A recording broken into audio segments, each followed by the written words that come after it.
Again, ladies and gentlemen, welcome back to the channel. Thank you all so much for coming over.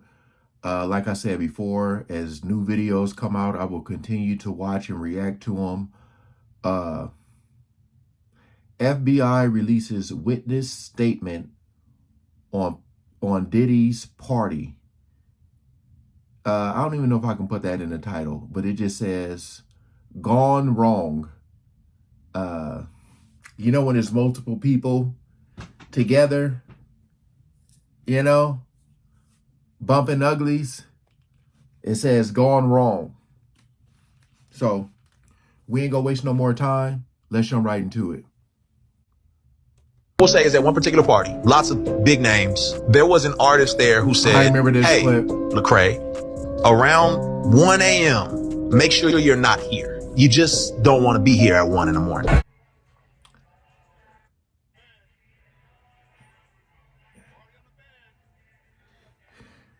That big old bed. We jump. Okay, so they're playing music in the background. I'm either have to trim out this part or mute this part because I already know the music ain't gonna be able to get played because of copyright reasons. Just letting y'all know. Myth, or if this is true, but I'm told that when you go to a hotel, anytime you go to a hotel, you don't just check in the way everybody else does. You send someone ahead to prepare the hotel room for you. No, it's called preparing the sexy. Preparing the sexy. Yeah. What's preparing the sexy? I mean, when I walk in, I definitely take pride in being the originator of the preparation of the. Y'all, just when we thought we heard all we needed to. This is what I'm talking about as far as when videos start to resurface, even if you go back and listen to music, because like everybody got their ear to it now. You're paying more close attention because I never seen that interview there. But like, you know, when you say it all makes sense now, it all makes sense.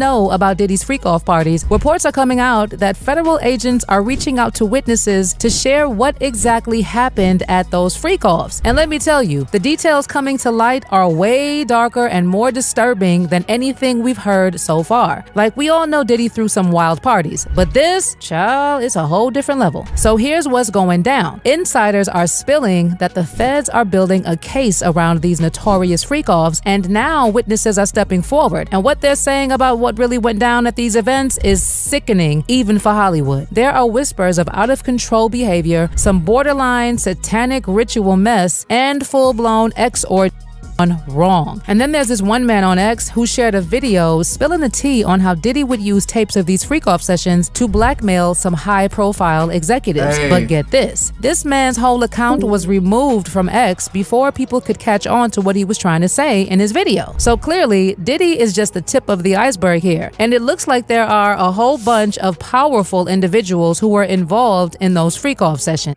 We talked about that. That's why I was like, gotta watch. They're talking about he's on unaliving himself watch in prison. But it's like, okay, who's watching him? You know, because they could easily make it look like something. Because if he's protecting all these huge names.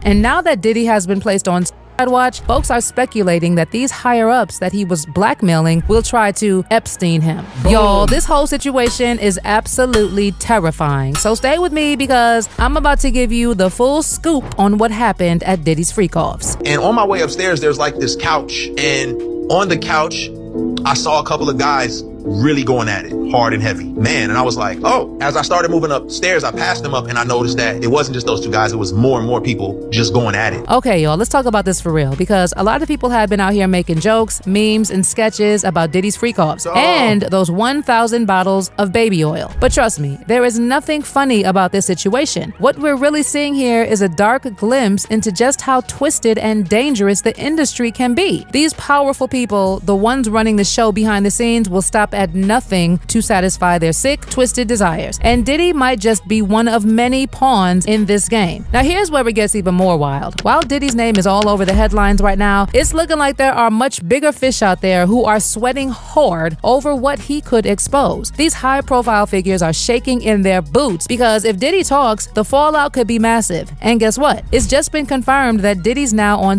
side watch at the Brooklyn jail where he's awaiting trial for his alleged role in an ring. According to the New York Post, Diddy's mental state is unclear, but they're putting him on watch as a preventative measure. Now, you know people are already out here comparing this whole situation to Jeffrey Epstein's case. Remember how Epstein was supposedly found dead in his jail cell after taking his own life? Yeah, nobody really bought that story. Epstein had dirt on everybody, from celebrities to politicians, and we all know he was running some dark, behind-the-scenes blackmail operation. Yes. He'd lure these high-profile people to his sick parties, get them involved with individuals underage, and allegedly tape the whole thing, using the footage to blackmail them for who knows what. And before you ask what the motive was, well, you already know. I can't get into the full details here because YouTube will snatch this video down real quick. But if you do some digging into Epstein's background, his connections, and the role his accomplice Ghislaine Maxwell and her father played, you'll start to piece together which foreign country's intelligence agency Epstein allegedly worked for. Now let's get back to Diddy because the whispers in the industry are wild. Word on the street is that Diddy was pulling the same kind of moves as Epstein. Allegedly, his freak-offs weren't just about wild parties, they might have been part of a deeper, more disturbing blackmail operation. There's speculation that he was also luring big names to these parties, getting them involved in shady situations, and possibly using that as leverage. And now with all these new details coming to light, the industry is in full-on panic mode. The higher-ups are terrified that if Diddy spills what he knows, it could expose a whole web of powerful... Yeah, they said to watch Jay-Z and Beyonce next. Watch them next. So, man.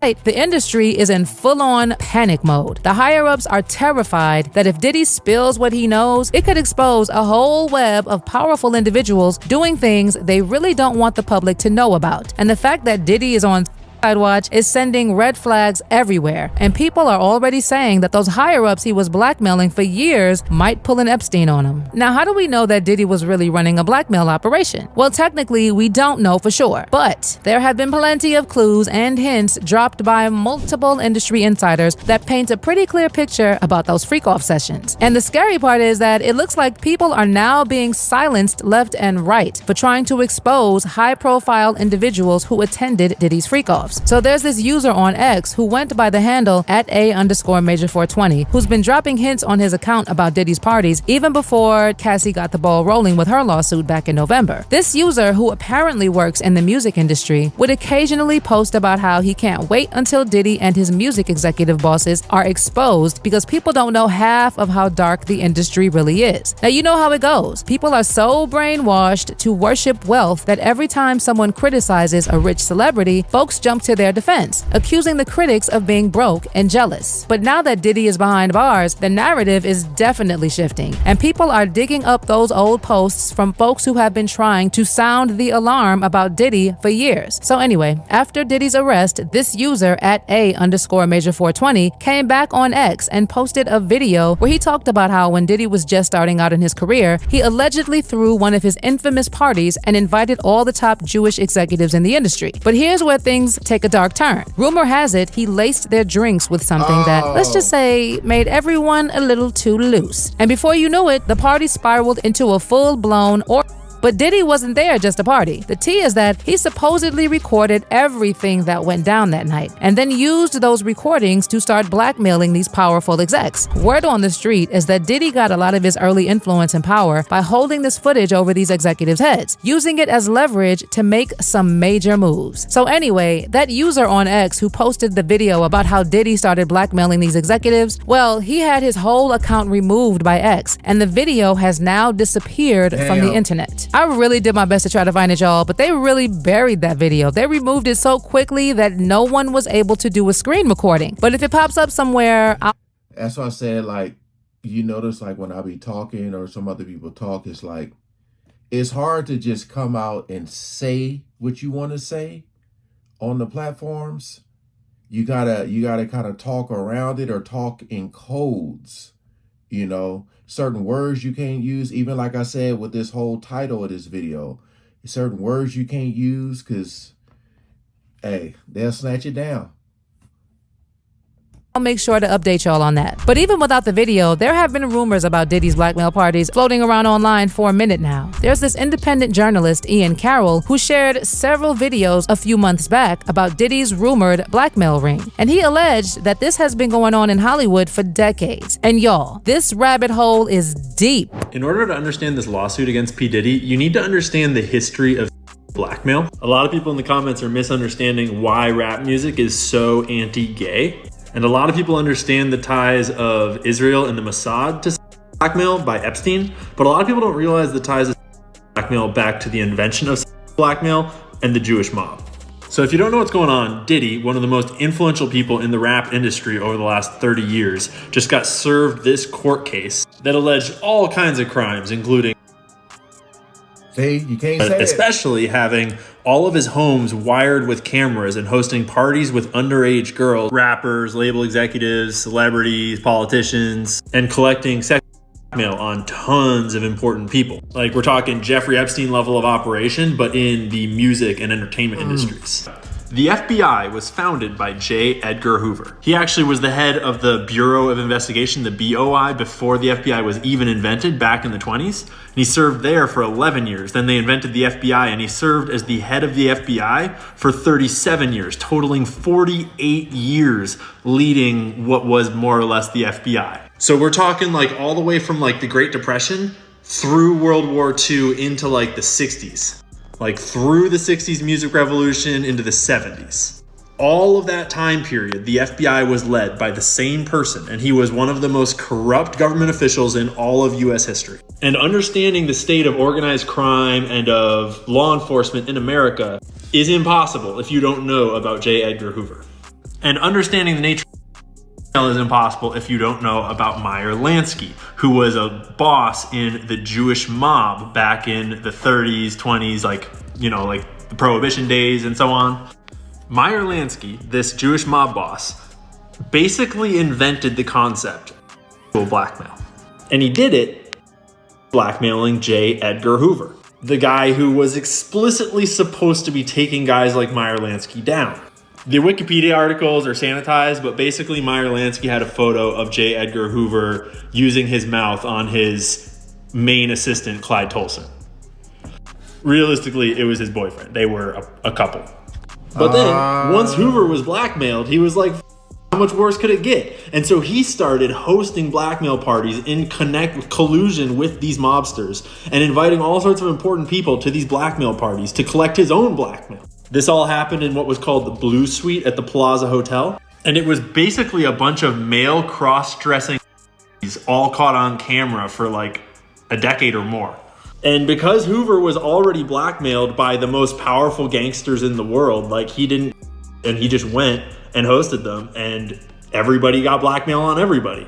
But the critical piece to understanding the gay aspect of rap music today and the whole situation back with Hoover is that at the time, remember, Cold War, McCarthyism, like we got to get rid of all the communists.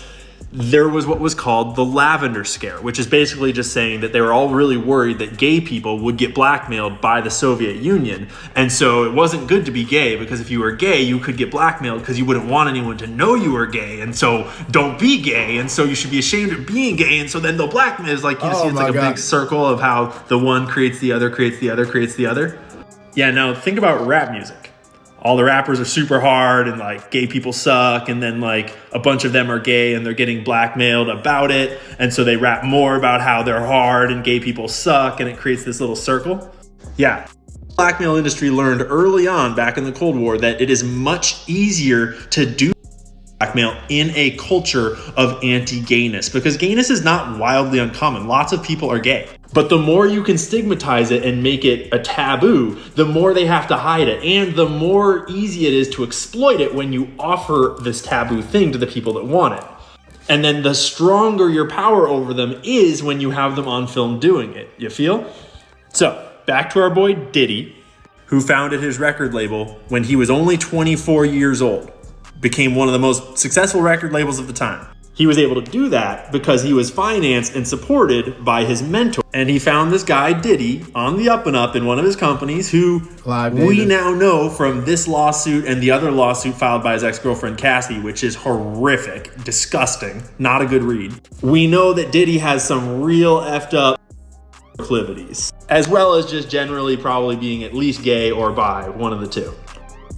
Finds this guy with questionable morals, questionable habits, and ready to go crazy whatever. Like, he's willing to shoot people, he's willing to launder money, he's willing to do crazy, he's willing to do basically anything. This is just me speculating on his motivations, but mentored Diddy and brought him up and elevated him to a record executive by helping him found his label, Bad Boy Records.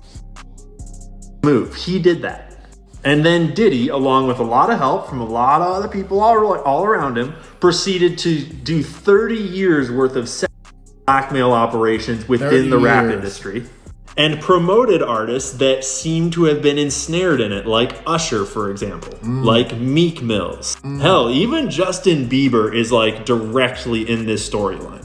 And so what you wind up with is a rap industry, a music industry that is full of people that are creating the types of music that the people above them, that the people that hire them, that the people that manage them want them to make.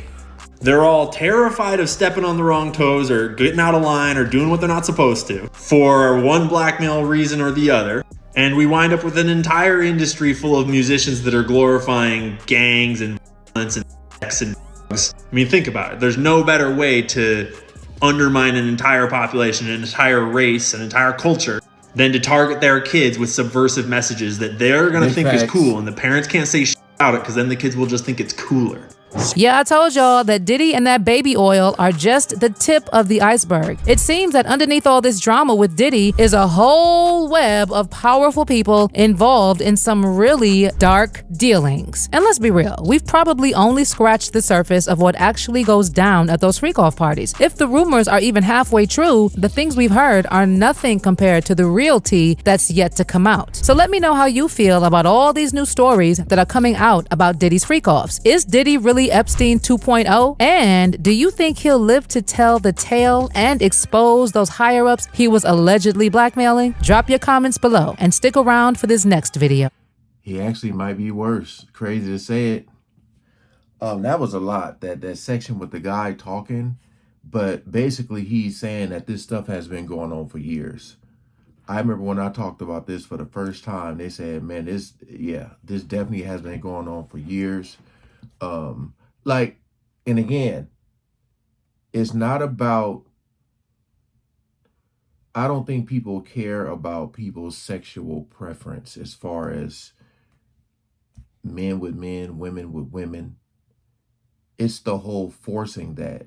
And like I said, that video of Wu-Tang Inspector Deck talking about it be some of your favorite rappers that be inside of those rooms doing that stuff, but then, you know, when it's time to perform or make a song, it's all hardcore and stuff, as if they don't do that type of stuff, you know? So that's the whole point of him bringing up what he was talking about, you know, because when you think about rap music, you think about, you know, it's being hardcore. They're going to talk about money. They're going to talk about women. They're going to talk about drugs. They're going to talk about, you know, how many women they can get, all that type of stuff.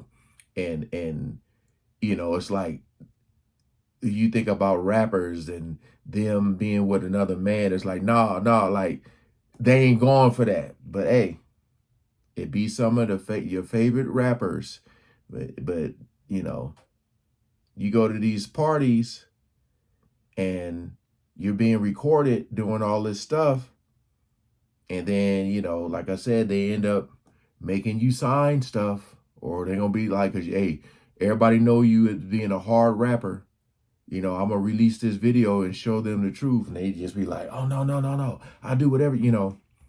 So, yeah, it's just crazy to see all this stuff like resurface, you know, that most of us probably looked past and didn't even, you know, pay no attention just because either we were too young or we were just dancing to the music. But hopefully everything goes smoothly with this video. I don't know if I'm going to have to edit anything out, but we'll see. Appreciate y'all coming over and watching, man. Peace out.